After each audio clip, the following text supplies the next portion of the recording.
So ITCZ pa rin or Intertropical Convergence Zone ang nakakaapekto dito sa Southern Luzon, Visayas at Mindanao. Kaya't asahan natin na magiging maulap ang panahon na may kasamang kalat-kalat na pag-ulan dito sa Palawan, Bicol Region at kabuuan ng Visayas at Mindanao. Makikita natin may kumpulan ng ulap dito sa east ng Samar. Ito'y parte ng Intertropical Convergence Zone at patuloy nating babantayan kung magiging isang ganap na low pressure area. Samantala, dito naman sa Metro Manila at nalalabing bahagi ng Luzon, asahan natin na maaliwalas na panahon na may mga tsansa pa rin ng localized thunderstorm lalo na sa hapon at sa gabi. Dako tayo sa magiging panahon natin bukas dito sa Luzon. Asahan natin yung Southern Luzon na magiging maulap pa rin ang kanilang panahon na may kasamang kalat-kalat na pag-ulan, dulot pa rin ng Intertropical Convergence Zone.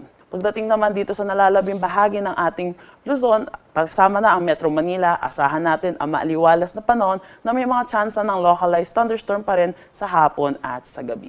Ang temperatura dito sa Metro Manila ay maglalaro between 25 to 32 degrees Celsius, Lawag 25 to 33 degrees Celsius, Baguio 17 to 25 degrees Celsius, Tuguegarao 25 to 35, Tagaytay 23 to 30, Legazpi 25 to 31. Dito naman sa Calayan Islands at Puerto Princesa, asahan natin ang temperatura na between 25 to 31 degrees Celsius. Para naman dito sa Visayas at Mindanao, asahan pa rin natin na magiging maulap ang kanilang panahon na may kasamang kalat-kalat na pag-ulan, dulot pa rin ng Intertropical Convergence Zone or ITCZ. Dito sa Iloilo, maglalaro ang temperatura between 25 to 30, Cebu 24 to 30, Tacloban 25 to 29 degrees Celsius. Dito sa Zamboanga 24 to 32 degrees Celsius, Cagayan de Oro 24 to 30 at Davao 25 to 31. Wala tayong nakataas na anumang gale warning sa anumang seabirds ng ating bansa. Asahan natin ang slight to moderate na kondisyon ng ating karagatan. Dako naman tayo sa 3-day weather outlook dito sa mga piling syudad sa ating bansa.